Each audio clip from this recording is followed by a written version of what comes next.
तामिळनाडूतून आणले आणि इथे सेटलमेंट करून त्याला 80 वर्ष सेटलमेंट मध्ये ठेवलं आणि 52 साली त्याला आम्हाला सोडलं. तर आम्ही ट्राईब आहोत याच्याबद्दल सरकार दुमत सांगूच शकत नाही. तर सरकारचे कायदेच आहे जे 1871चा गुन्हेगार जमाती कायदा ब्रिटिश सरकारचाच कायदा आहे. तो आम्ही कुठे केलेला नाही किंवा आमच्या मागणीने तो झालेला नाही. आम्ही ट्राईब आहोत याच्याबद्दल सरकारच्या सगळ्या रेकॉर्डवरून आपल्याला सिद्ध करते की आम्ही ट्राईब आहोत. फक्त आमचा आवाज मोठा नाही, आम्ही स्कॅटर्ड आहोत आणि दुसरी सगळ्यात विकनेस जो आहे तो आमची पॉप्युलेशन ही कमी आहे आणि याच्यामुळे आमच्या सगळ्यांचे प्रॉब्लेम झाले. तेव्हा तुम्ही आम्हाला कायद्यानं जर मदत केली तर आम्ही कायद्यानं लढायला तयार आहोत. तर आमच्यावर फार मोठा अन्याय झालाय. आम्हाला उचलून ओबीसीतच घातलं. आम्ही गावातच नाही तर आम्ही ओबीसी कुठं? ओबीसी म्हणजे बलुतेदार अनुतेदार. आता आम्ही ना बलुतेदार आहे ना अनुतेदार आहे. गावात घर नाही राहणार शेत नाही तर आम्ही बलुतेदार कशाचे? आम्हाला ते आम्ही का घातलं? तर हा प्रश्न विचारायला जी ताकद लागते साहेब ती ताकद आमच्याकडे नाही. मराठ्यांची काय ताकद आहे? तर मराठ्यांनी ती दाखवली की ते लाखो माणसं जमा करू शकतात आणि ही ट्रॅजेडी आहे या कम्युनिटीची. या छोट्या छोट्या जमाती आहेत बरं त्यांच्या आपसातही काही असं अल्टिमेट व्यवहार आहेत असं नाही. त्या सेपरेट जमाती आहेत. तर कुणाला विदर्भात आणलंय कुणाला आंध्र प्रदेश. विदर्भात माझे काका आहेत तिथं पार्ट ऑफ शेड्यूल कास्ट. आता असं कसं चालते विदिन द स्टेट? एकच कम्युनिटी आम्ही 3 लिस्टमध्ये आहोत. म्हणजे शेड्यूल कास्टच्या लिस्टमध्ये आहोत, एसटीच्या लिस्टमध्ये आहोत आणि ओबीसीच्या लिस्टमध्ये आहोत. अशी 3 सर्टिफिकेट साहेब माझ्याकडे आहेत. आपण मला तर कोर्टावर दाखवा. 3 सर्टिफिकेट सर्टिफाईड आहे. 3ही व्हॅलिडिटी झालेली आहे. म्हणजे असं नाही की मी बोगस सांगतोय. आम्ही ओबीसी नाही केंद्र सरकारसाठी मंडळ आयोगात तिकडे घातले. आम्ही विदर्भामध्ये शेड्यूल कास्ट आहोत आणि उरलेल्या राज्यामध्ये आम्ही क्रिमिनल ट्राईब मध्ये आहोत. ही शोकांती काय एकटं काय काढायची नाही. पारध्यांची तीच आहे. पारधी विदर्भामध्ये शेड्यूल ट्राईब आहे, नाशिक पर्यंत शेड्यूल ट्राईब आहे आणि नगर बांधले आले की क्रिमिनल ट्राईब होतोय. काय धंदा आहे? अरे तो पारधी तिकडे नाशिकला गेला की तो शेड्यूल ट्राईब आणि नाशिक वरनं तो नगरमध्ये आला संगमेरला आला की तो क्रिमिनल ट्राईब. कोणा गाढवांनी कायदे केले असतील आणि कोणा गाढवांनी ते पास केले असतील हे मला माहिती नाही. आणि आम्ही सगळे गाढव राज्यात लोक आम्ही काही त्या नादात लागलो नाही. पण साहेब तुमच्या सगळ्याच्या सदिच्छेनं फार मोठा भर मी घेऊन मुद्दाकडे गेलो. त्याचं कारण आम्ही अनावर नाही आहोत आणि असुरक्षित सुरक्षिततेच्या कारणासाठी आम्ही गेलो आणि गेली 10-12 वर्षामध्ये याचे रिझल्ट आम्हाला मिळालेले आहेत. गेली 10-12 वर्षामध्ये भटक्यावृत्तात जो कुठे अन्याय अत्याचार होत आहे असं दिसत नाही. अजूनही जे लोक ऐकायला तयार नाहीत त्यांच्यावर अत्याचार होत आहे हे मला मान्य आहे. पण ज्या लोकांनी संघटनेचं ऐकलं आणि जे संघटित राहिले एकजुटीनं राहिले त्यांच्यावर हल्ला होण्याचा प्रश्नच नाही. एकाही वडार समाजातल्या बाईवर अत्याचार करू शकत नाहीत साहेब. मराठा नेत्याचा बाप आला तरी ते हल्ला करू शकत नाही. आम्हाला ते घाबरतात. त्यांना आम्ही घाबरण्याचा विषयच नसतो आहे ना. दरबारामध्ये काय करायला घाबरतात की नाही? साताऱ्यामध्ये वडिलांना घाबरतात की नाही? पुण्यात वडिलांना घाबरतात की नाही? वडील वस्तीत जायची हिंमत कोणाची होत नाही रात्री. असे आमचे लोक आहेत. त्यांना मी सांगत होतो की आपण क्षेत्रीय लोक आहोत, आपण लढणारे लोक, आपण लढणारे ट्राईब आहोत. त्याच्यामुळे आम्हाला आपल्या मार्गदर्शनाची गरज आहे आणि त्याच्यापेक्षा सुद्धा आम्हाला न्याय मिळवून देण्याची गरज आहे. कारण कडे खूप पिढ्या गेल्या. आम्ही 3री पिढी माझी साहेब ही लढती आहे. पहिली भीमराव जाधवांची पिढी, दुसरी दौलतराव भोसलेंची पिढी, माझी 3री पिढी आणि तो मानवेंद्र वैदू ही 4थी जनरेशन. 4 जनरेशन आम्ही या प्रश्नासाठी लढतो. पण हाताशी काही लागत नाही. तुमच्या हाताला यश येवो आणि या सगळ्या अतिशय उपेक्षित समाजाचं भलं हो अशी अपेक्षा व्यक्त करतो. मनापासून तुमचं आणि मॅडमचं दोघांचं मनापासून स्वागत करतो आणि थांबतो. दादा कमिशन किती कमिशन मिळते ह्या संदर्भामध्ये आतापर्यंत?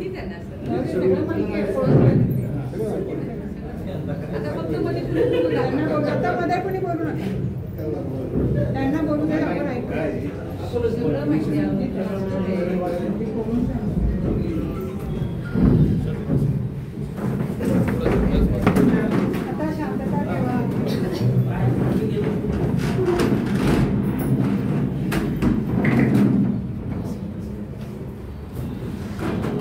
भारतीय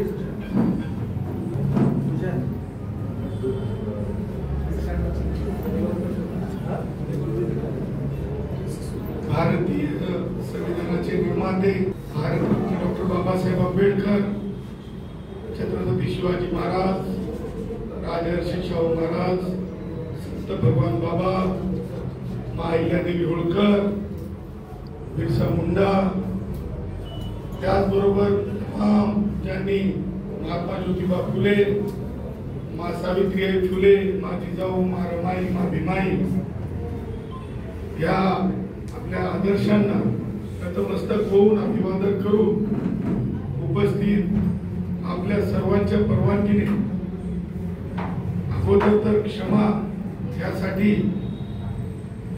प्रवास थोडा लांबचा होता. काल हरित क्रांतीचे जनक नाईक साहेबांना आदरांजली वाहून बंजारा भावांसोबत चर्चा करून माहूरला जाऊन रात्री 12ला माहूरचा प्रवास सुरू करून आता एवढा वेळ झाला इथे पोहोचायला कुठेही ब्रेक नाही केला. थोडं कान टोचून आलो. नगरमध्ये रस्ता खराब होता राधाकृष्ण विखेजींचा आणि माननीय लक्ष्मण माने साहेब यांच्या कार्यक्रमाला, या कार्यक्रमात चर्चेला उपस्थिती होईल नाही होईल तर त्यांना नक्की जाऊन भेटलं पाहिजे. कारण आम्ही महाविद्यालयीन शिक्षणामध्ये असताना जे काही विचार विनिमय व्हायचे कॅम्पसेस मध्ये, किंबहुना महाराष्ट्रातल्या काही पलीकडे जाऊन डॉक्टर बाबासाहेब आंबेडकर मराठवाडा विद्यापीठात, त्यामध्ये अग्रगती मानेसाहेबांचे विचार असायचे. आणि म्हणून ठरवलं मी आणि डॉक्टर जयश्री पाटलांनी की आपण नक्की जाऊ, उशीर झाला तरी मानेसाहेबांना भेटून का होईना जाऊ.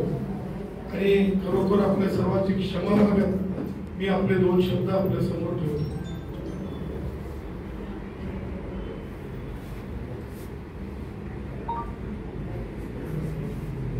अधिकार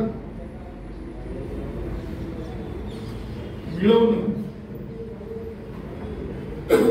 हे प्रत्येकाचं मूलभूत हक्क आहे.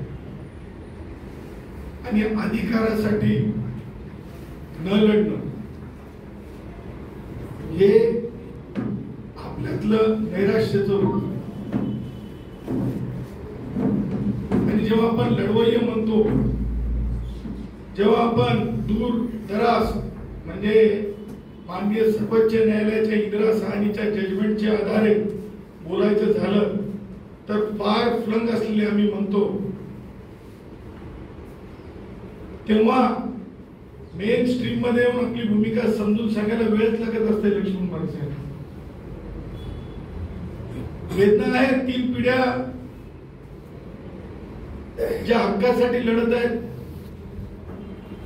त्या मिळण्यासाठी थोडा प्रदीर्घ काळ चाललाय. या वेदना घेऊन आपल्या समक्ष बोलत असताना मी माझ्या कैकाडी भावांना, माझ्या वडार भावांना सगळ्यांना एक सांगू इच्छितो, भारतीय संविधानावर तुमचा विश्वास असेल तर हक्क तुमचा कोणी हिसकावून घेऊ शकणार नाही.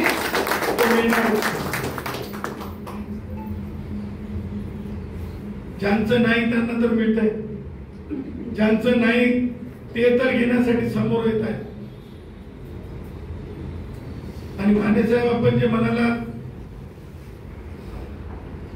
3 पिढ्या आपण लढलो.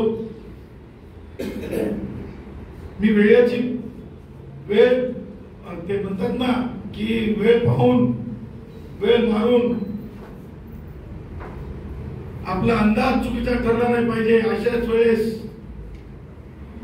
आपण निशाणा साधला पाहिजे. या वृत्तीचा माणूस मी आहे. मी हीच ती वेळ पाहत होतो की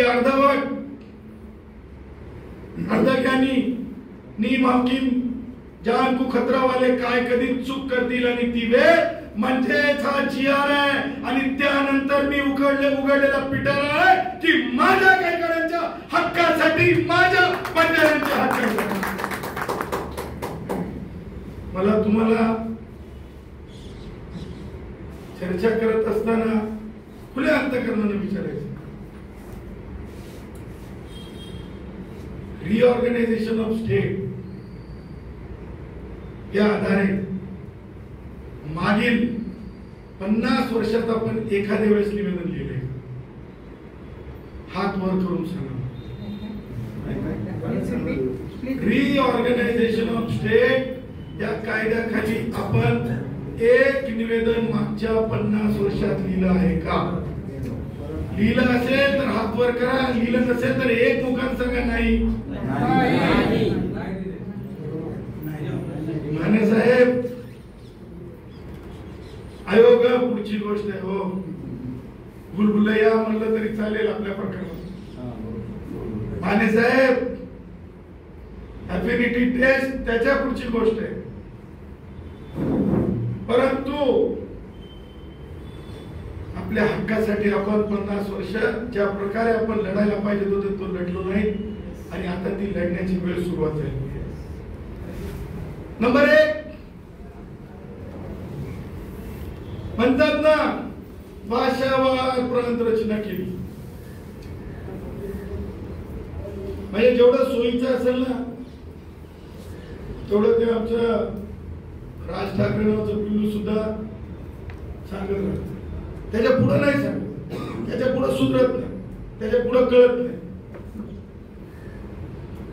परंतु डंके की चोट पे मला तुम्हाला सांगायचं आहे, जेव्हा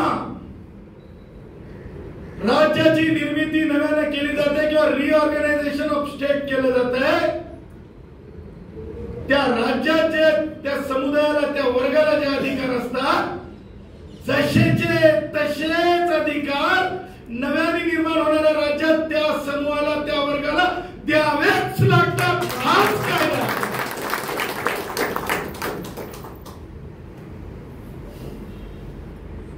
आम्ही ज्या घरात जन्मलो, आम्ही ज्या परिस्थितीत, साहेबांनी सांगितलं, मी परिस्थितीचा उल्लेख करणार नाही, त्या परिस्थितीचा उल्लेख त्यांनी फार छान पद्धतीने करत असतात. तुम्हाला सांगतो, ती परिस्थिती जर माझी ट्रायबल आहे, एसटी आहे, तर मग त्या परिस्थितीवर माझं सामाजिक मागासलेपण मोजण्याची आवश्यकता आहे का? का नाही तेही सांगतो. अगोदर तर रिऑर्गनायझेशन ऑफ स्टेट म्हणजे तुमचे, मला एक सांगा माने साहेब, मी या पुण्यात बोलत असताना मला माहिती आहे इथं शहाणे आहेत, शहाणे असले पाहिजे, तिथं जेवढे शहाणे आहेत, दोन्ही आहेत, मला माहिती आहे पुणे. बरं का, मी त्याची चिंता करत नाही, मी तुम्हाला माहिती आहे मी कुणाची चिंता करत. परंतु रिऑर्गनायझेशन ऑफ स्टेट ह्या सबबीखाली जर माझे अधिकार राखून ठेवलेले आहे आणि ते अधिकार मला मिळण्याची एक प्रक्रिया आहे, ती प्रक्रिया मी नाही राबवायची आहे, ती प्रक्रिया कुणी राबवायची आहे? तर भारतीय संविधानाच्या आर्टिकल 38 नुसार राज्य शासनाने राबवायची आहे. हे मला डंके की चोट पे माननीय मुख्यमंत्री देवेंद्रजींना आणि दोन्ही उपमुख्यमंत्र्यांना सांगा. उद्धव हे तर बोलून टाक्या, हे तर ऐकून बोलून टाक्या उद्धव. आता पुढे जातो, ही प्रक्रिया ते राबवत असताना आता माझ्या एका काय त्यांचं तिसरी पिढी त्यांचं काम करते मानवेंद्र वैद्य, बरोबर आहे, त्यांचा उल्लेख करत माने साहेबांनी सांगितलं, तिकडून एक आवाज आला की मला किती आयोग झाले ते सांगा माने साहेब. काय कालच आमोशा होती ना, त्या आमोशेला मी काय सोबत राहिलेला, माने जाधव सगळे सोबत. मग आम्ही काय करायचं, गोदावरीच्या काठचे आम्ही रेती काढायला गंगेमध्ये, पण आमोशेच्या दिवशी सगळं ताक वाढलेलं असायचं, बिर्याणी, अंडे, पैसे सगळंच. मग ज्याला जे पाहिजे ते वाटून खाणार आहे आम्ही आणि ते पुजून जाणार आहे ते. त्याच्यामुळे अधिकचं ज्ञान, कारण ते म्हणजे त्यांच्या 4 पिढ्यांना जे आवडते ते तिथं मांडलं जायचं ना. आणि मग किती सद्भावना, किती आशीर्वाद, किती भावना ते सगळे आम्हाला मिळायचे. आता त्या म्हणजे आशीर्वादान्वये मी तुम्हाला सांगतो, माननीय सर्वोच्च न्यायालयाने, मी नाही, देवेंद्रजीनं नाही, उद्धव मुख्यमंत्री होता उद्धवनं नाही, राष्ट्रवादी काँग्रेसचे वयोवृद्ध पुढारी शरद पवारनं नाही, तर माननीय सर्वोच्च न्यायालयाने स्पष्टपणे जर्नल सिंग विरुद्ध दिल्ली सरकार या जजमेंट मध्ये शेवटचा पॅरेग्राफ नोंद केलेला आहे. शेवटचा पॅरेग्राफ. पहिली स्टेप आहे रिऑर्गनायझेशन ऑफ स्टेट मधले अधिकार. दुसरी स्टेप काय? जर्नल सिंगचा जजमेंट. जर्नल सिंगच्या जजमेंट मध्ये जयश्री पाटील होते वकील. आरक्षणाशी संबंधित केस होती. प्रचंड तिथं ताणतणाव झाला. जयश्री पाटलांनी अर्ज दाखल केला सुप्रीम कोर्टात. प्रचंड वातावरण गरम झालं होतं की म्हणजे बाबरी डिमॉलिशनची केस असेल किंवा प्रभू श्री रामचंद्राच्या अयोध्येची केस असेल, त्या धर्तीवर मागासवर्गीयांच्या आरक्षणाच्या केसमध्ये सुद्धा न्यायमूर्ती असावे मागासवर्गीय. मला आठवत आहे त्यानंतर माननीय न्यायमूर्ती गवई साहेब आपल्याला सर्वोच्च न्यायालयात दिसले. परंतु अर्ज दाखल करताना जयश्री पाटलांचा वकिलीचा तो अर्ज होता. तीच ती केस होती त्याच्यामध्ये महाराष्ट्राच्या सगळ्या केसेस देशभरातल्या एकत्र आल्या होत्या. मी बघा, मी असं ते जिल्हा परिषदच्या निवडणुकीचं काही बोलत नसतो, मी दिसत बी नसतो त्या प्रचारामध्ये. मी जे बोलत असतो डंके की चोट बोलत असतो. तुम्हाला सांगतो त्या जजमेंट मध्ये शेवटच्या पॅरेग्राफ मध्ये लिहिलं, अनुसूचित जाती, अनुसूचित जमाती 5 न्यायमूर्तींचं जजमेंट आहे. किती न्यायमूर्तींचं जजमेंट आहे? अरे बाबा प्रशिक्षित व्हा. 5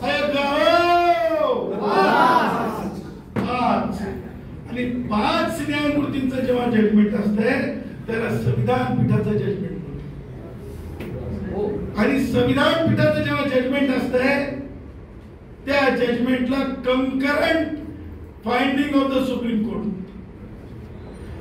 सगळ्या राज्य सरकारांना, सगळ्या अथॉरिटीजला भारतीय संविधानाच्या आर्टिकल 144 खाली ते बंधनकारक असते की ते जसंचे तसंच लागू करावं. उपमुख्यमंत्री अजितदादा पवार असतील, उपमुख्यमंत्री एकनाथरावजी शिंदे असतील, विरोधी पक्षाचे नेते असतील, मुख्यमंत्री देवेंद्रजी असतील, जिल्हा अधिकारी असतील, विभागीय आयुक्त असतील, डेप्युटी कलेक्टर असतील, सगळ्यांना जसंचे तसं ते कायदा म्हणून भारताच्या संविधानाच्या अधिकारात दिलेला कायदा म्हणून आर्टिकल 136च्या अधिकारात सर्वोच्च न्यायालयाने 142 खाली 144 खाली ते लागू झालेला कायदा म्हणून स्वीकारायचा असतो. माननीय न्यायमूर्ती रोहिंटन यांनी लिहिलेले शब्द आहेत. माने साहेब जशाचे तसे मराठीत सांगायचा प्रयत्न करतो. मी भाषेचा लोभी नाही. मला कैकाडी आवडते, मला तुम्हाला सांगतो बंजारा भाषा आवडते, मला मराठी आवडते, म्हणजे सगळ्या भाषा आवडतात मला. मी भाषा भाषा भाषा सगळं करत नाही. त्या आमच्या कैकाडीतला गोडवाच वेगळा आहे. बाय गोडा के म्हणजे आमच्या बोलण्यातला टोन लक्षात ठेवा. आईने बोलवलंय, आईने बोलवलंय, बाय गोडा के म्हणजे आवाज असा उंच आवाजातल्या मी उंच माणसं आहोत. माननीय सुप्रीम कोर्टाने सांगितलं, माननीय न्यायमूर्ती रोहिंटन यांचे अथॉरिटिव्ह जजमेंट आहे. ते म्हणतात अनुसूचित जाती, अनुसूचित जमातीचं मागासले पण मोजण्याची गरज नाही.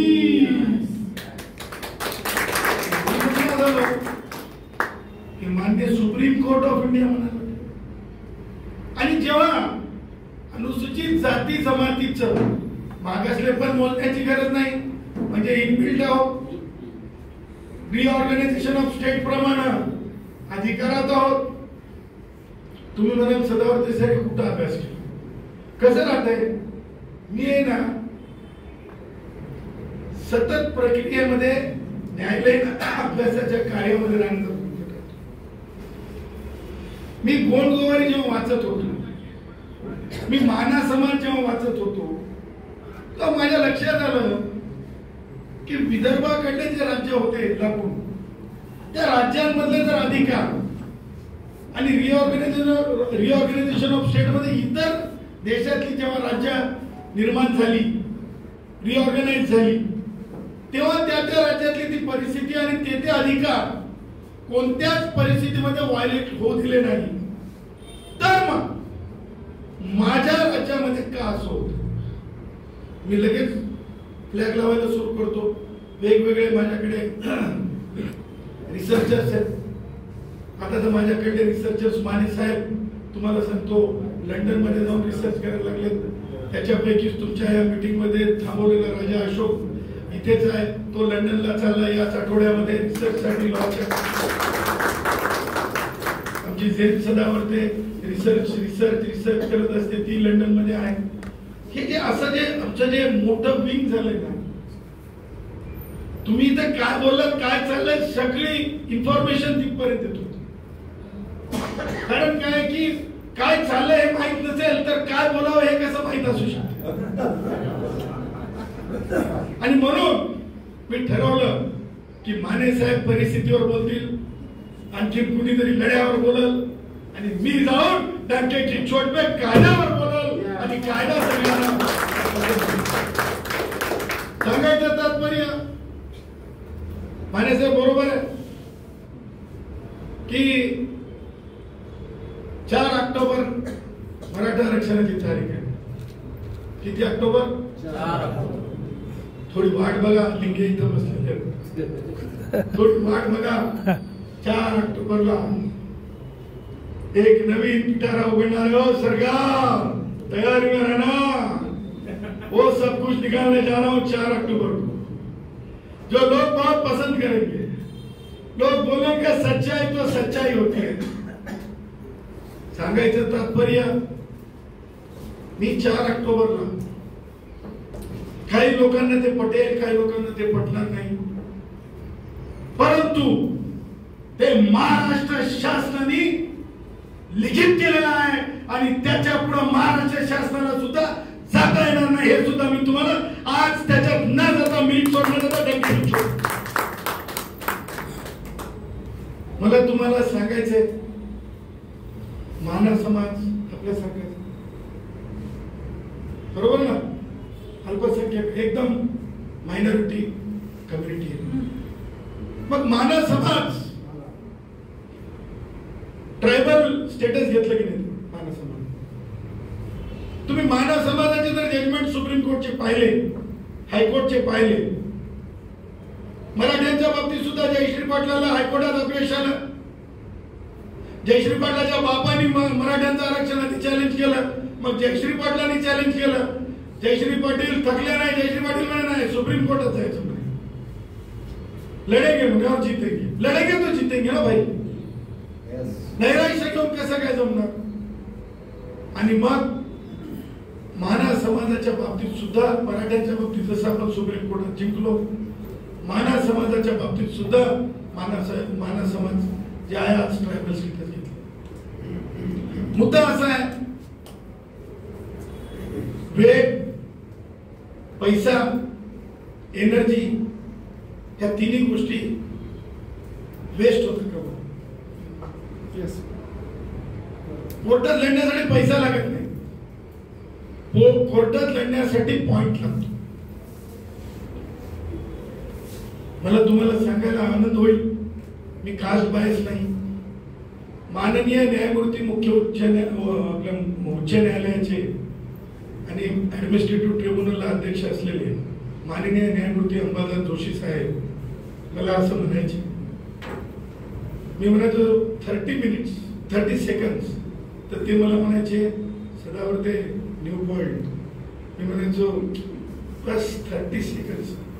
ते म्हणायचे तुम्ही 30 सेकंड बोलणार हो, त्याच्यानंतर साला इकडं 3 दिवस मी संपणार नाही तुमचं खोडून काढता काढता, तोडून काढता काढता. मुद्दा पॉइंट. मागा साहेबांकडे जायचं म्हणलं की फजिती आहे की नाही माने साहेब सांगा. मी स्टेटस मध्येच मागास आहे, रिऑर्गनायझेशन ऑफ स्टेट प्रमाणे मी ट्रायबल. सुप्रीम कोर्टाने मला डबल तपासण्याची गरज नाही सांगितली, मी सर्टिफाईड आहे. तसं मेडिकल मध्ये रक्त तपासल्याच्या नंतर डॉक्टर म्हणतो डेंगी नाही, मलेरिया नाही, टायफॉइड नाही, म्हणताय की नाही? त्याच प्रकारे माझं स्टेटस क्लिअर आहे, मी आहे. त्यामुळं मला असं वाटतंय की आज मी तुम्हाला खूप वेळ वाटायला लावली, अत्यंत मुद्दे सुद्धा आपण पुढे जाणार आहोत. परंतु एक गोष्ट मी माने साहेबांच्या गोष्टीला जोडून मला सांगायची आहे. हो, आज एक मोर्चा झाला, आमच्या सवंगडी सोबती आहे आपला भीमराव केळव. मला या निमित्तानं सांगायचंय की अनुसूचित जमातीच्या माझ्या भावांनो, स्पष्टपणे माननीय सुप्रीम कोर्टाने जी आता अलीकडची जजमेंट दिली पंजाब हरियाणाच्या केसमध्ये उपवर्गीकरणाची, त्यामुळं कोण, भील, माना, प्रधान या समुदायांना येणाऱ्या काळात आपण नाही, राज्य सरकारच म्हणाला ना की एससी मध्ये आम्ही उपवर्गीकरणाची कमिटी नेमली, पण ती एससी मध्ये नेमता तर एसटी मध्ये नेमावं लागेल. समानतेचं तत्व आहे की नाही? आर्टिकल 14 लागू पडते की नाही? तर आम्ही आमच्या माना भावांचे, आम्ही आमच्या प्रधान भावांचे, आम्ही आमच्या जे आमचे या गोंड भाऊ आहेत, आमचे भिल भाऊ आहेत, त्यांचे अधिकारच आम्ही त्यांचे हिसकाटून घेणार नाही. त्यांचे अधिकार जसेचे तसेच कायद्याच्या भाषेत इंटॅक्ट, सायंटिफिक भाषेत इंटॅक्ट आम्ही ठेवणार आहोत. आणि त्यासोबत जर आता बंजारा भाऊ असेल, कैकाडी भाऊ असेल, जे समुदाय खरोखर ट्रायबल आहे, रिऑर्गनायझेशन ऑफ स्टेट प्रमाणे आता बंजारा समाज हा ट्रायबल आहे ना तेलंगणामध्ये, या अगोदरच्या आंध्रामध्ये ट्रायबल आहे. आता हैदर आणि काय निजाम, हैदर आणि निजाम जर तुम्ही चालवायचा मराठा पुढाऱ्यांनी ठरवलं असेल, मराठा पुढाऱ्यांना खास करून आमच्या राधाकृष्णजीला जर त्यांना तेच आईच्या दरबारात येऊन सुद्धा म्हणे ते GR टिकला पाहिजे. अरे म्हणलं आईच्या दरबारात खोटं कसं टिकल? सत्य टिकत असते. काही ट्रायबल हे टिकल. राधाकृष्णजी तुम्ही जे म्हणाला ते टिकणार नाही.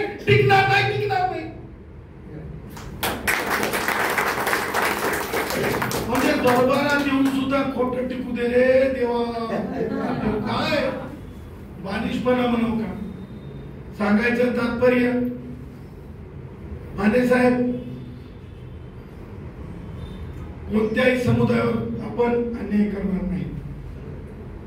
मी प्रत्येक इथं बसलेल्या कैकाडी बडर भावाला हे सांगत आहे, सोशल मीडियावर लिहा. पंजाब हरियाणाच्या जजमेंट मध्ये उपवर्गीकरण सांगितलंय, महाराष्ट्र शासनाने ते स्वीकारलंय, कमिटी स्थापन केली. त्यामुळं गोंड, भील, प्रधान भावांवर अन्याय होणार नाही असं स्पष्ट लिहा. कन्फ्युजन नको. माझी बहीण सुप्रिया किती कन्फ्युज होती, मी काढलं कन्फ्युजन काल तिचं. मी तिकडून माझी बहीण आहे ना, माझी लाडकी बहीण आहे आणि ती संसद रत्न मी गुणरत्न आहे. वा संसद रत्न मी गुणरत्न आहे, ओरिजिनल रत्न. असो, सांगायचं तात्पर्य हे आहे की आम्ही कोणत्याही वर्गाला कोणाचे हक्क घेणार नाही असं वारंवार लिहा. विश्वास येऊ द्या ट्रायबल कम्युनिटीज मध्ये की नाही.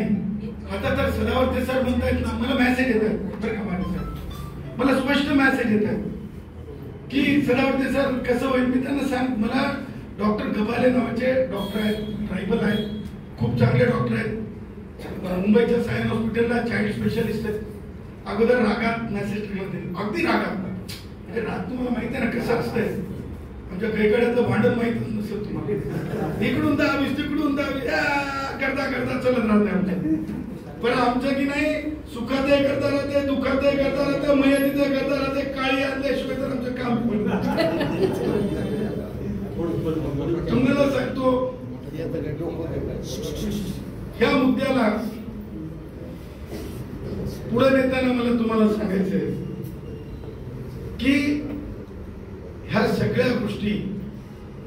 कायद्याच्या चौकटीत आहे, कायद्याच्या बाहेर काही मागणं झाले, तुम्ही अट्टास करणं झाले, तुम्ही म्हणणं झाले की आम्हाला डिक्लेरेशन द्या.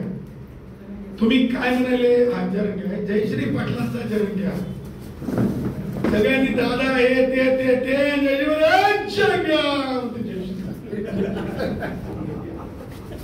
मी म्हणते नाही, खरं आहे ना, लक्षात घ्या किती हालून मला सांगा. दुसऱ्याला इज्जत नाही. काल तुम्हाला सांगतो, माने साहेब, मला वाटतं गायकवाड साहेब मुंबईमध्ये त्यांनी एक हॉटेल टाकलं होतं माहिती तुम्हाला, लक्ष्मण गायकवाड. ऐका, सरकारमधल्या मराठ्यांनो, सरकारमधल्या मंत्र्यांनो, मराठा मंत्र्यांनो, ऐका, विरोधातल्या माजी मंत्र्यांनो, मराठ्यांच्या ऐका. गायकवाड साहेब माझ्याकडे आले एका फाईन द्यायला, अत्यंत म्हणजे शीन होऊन आले आणि मला म्हणाले, सदावर्ते सर, मी तुमच्याकडे आलो, मला मदत करावं. म्हणलं काय झालं? म्हणले मंत्री त्या विलासरावचं पोरग आहे आणि मी एक छोटासा व्यवसाय उघडला आणि त्या व्यवसायासाठी जे हॉटेल मला जागा प्रदान करण्यात आली, मी माझ्या खिशातले पैसे लावून ते हॉटेल चालू केलं. कुठे ते याच्यामध्ये आणि म्हणे ते तोडायला निघाले तू आणि नोटिसा द्यायला तू. आणि मी त्या काय देशमुखाचं पोरग काय नाव त्याचं, अमित मंत्री आणि ते म्हणलं की हो हो उद्या बघूच मंत्री. बघा तुम्ही भूमिका, बघा तुम्ही कसे मागास आहेत, आपण कसे मागास आहोत. लक्षात ठेवा, कसे आदिम आदिवासी आहोत. उद्या बघू, उद्या काही यायच ना, उद्या काही यायच ना. सांगायचं तात्पर्य हे की आजही लक्ष्मण माने असतील साहेब, गायकवाड साहेब असतील, लेखक आहेत मोठे, अशा माणसाची म्हणजे यांची ढसाळांची आता वेळ आता ती आपण त्या वेळेवर तर आपण एक मोठी चर्चा होऊ शकेल. वामनदादा असतील, ही जी सगळी माणसं आहेत ना, ही सगळी माणसं ना माणसाला ब्रेनला चालना देणारी माणसं आहेत आणि या माणसांना अशा प्रकारे अपंग करून टाकायचं म्हणजे ह्याच्या उदरनिर्वाहाचा परेशान झाला पाहिजे आणि चिंतनच नाही केलं पाहिजे. ही सगळी मराठा लॉबिंगचं राजकारण तोंड वर निघालच नाही पाहिजे. तर तुम्हाला सांगतो की अशा वृत्तीची माणसं, अलीकडल्या काळात आपण भुजबळ साहेबांच्या प्रति यांच्या भूमिका बघितल्या.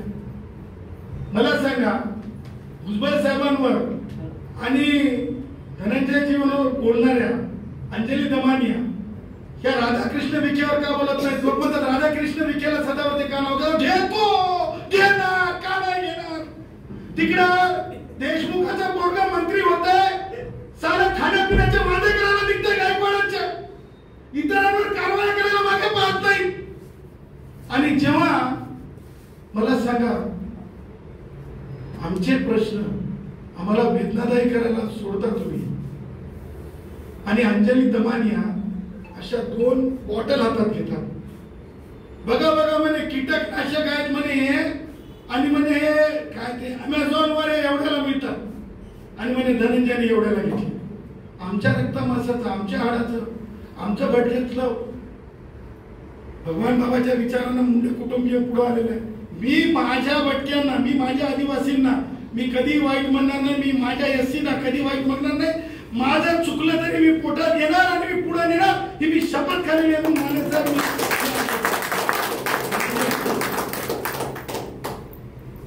त्या अंजली दमानियांना, राधाकृष्ण विखे पाटलांना सुप्रीम कोर्टाने सांगितलं, मॅजिस्ट्रेट कोर्टाने क्रिमिनल प्रॉसिक्युशन इश्यू करायला सांगितलं, परंतु चढीचूप राधाकृष्ण विखे पाटील काय वेगळी इम्युनिटी घेऊन आलेत का? ते मंत्रिपदाचा राजीनामा देऊच नाही का त्यांनी विद्यमान सरकारमध्ये? मेरी सरकार से अच्छी भी होंगी तो भी मेरा काम है ना, जो मेरे लोगों से होता है उनके लिए बोलना चाहिए, है की नाही?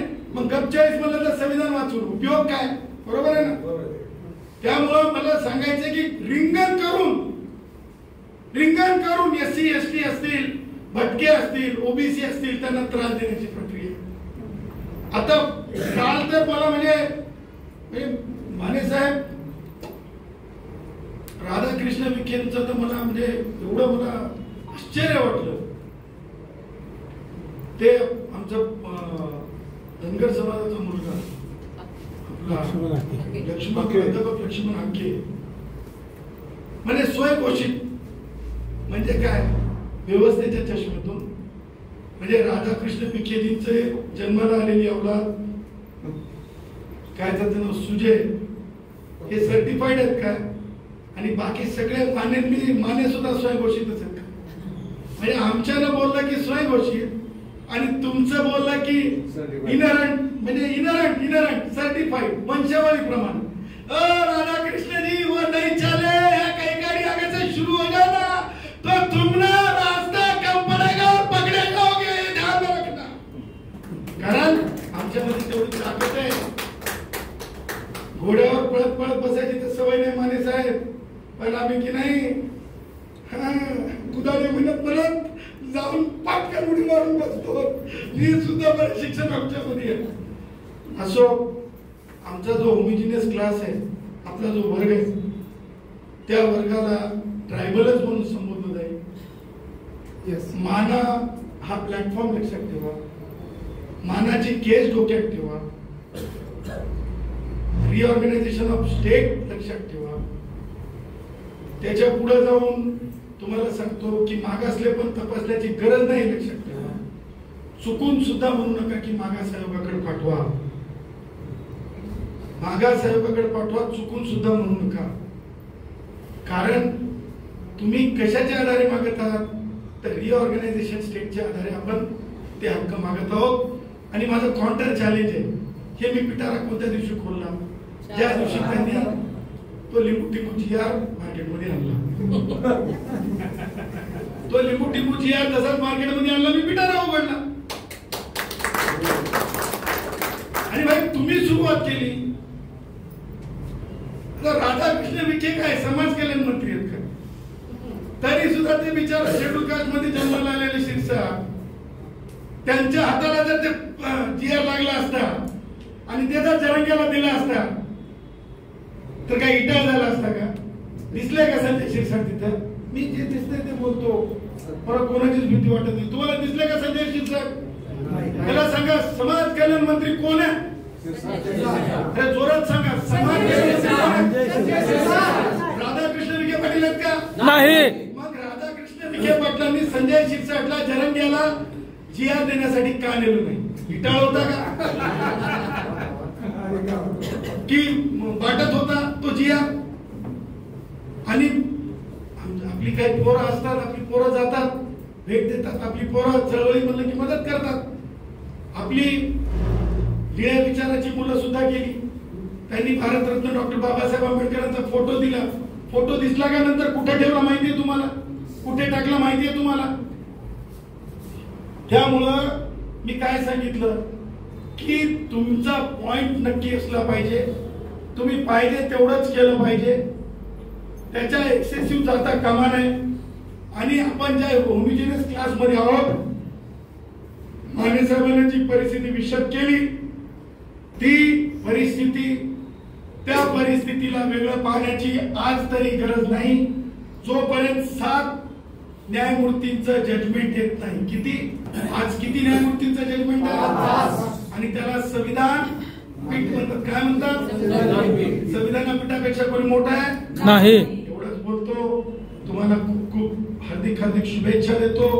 आपण आपल्या लढ्यामध्ये, मी सुद्धा तुमचा भाऊ आहे, मी तुमचा वकील म्हणून नाही तर मी तुमच्या सर्वांकष, मी आणि डॉक्टर जयश्री पाटील सर्वांकष कायदेशीर प्रक्रियेमध्ये कोणताही 1 रुपयाचा विचार न करता, स्थानिक न्यायालय असतील तिथं आपले ज्युनियर जे कोणी असतील त्यांना त्यांच्याकडे रेफर करून हायकोर्ट आणि सुप्रीम कोर्ट मध्ये आम्ही आपली पूर्णपणे पैरवी करू. त्याचबरोबर सरकारकडे वाटाघाटी करायची असेल, थोडी सरकारने मेरी चलती है ना,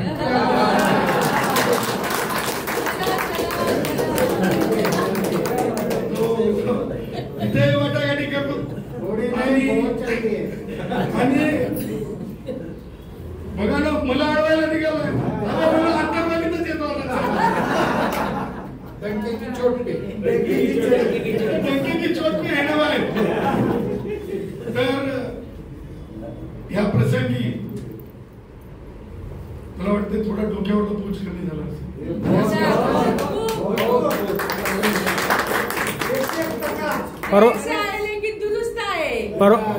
परवा काय अडवलं सांगा जरा. परवा काय अडवलं? समजा मी असं ठरवलं की माझं काही करायचं लेकरू तुम्ही अनुसूचित जमातीचं म्हणत नाही तोपर्यंत शाळेतच जाणार नाही, तर सरकारला काय करावं? मान्याचा उपवास काय करायचा गरज आहे? आमच्या बॅरिस्टर गांधी आहे क्या? अरे आमचा डॉक्टर बाबासाहेब आंबेडकर वाले है ना. उपवास नहीं, लेखनी हाथ में लेंगे और लड़ेंगे भी और जीतेंगे भी. डंके की चोट महाराज की जय. महाराज की जय. महाराज की जय.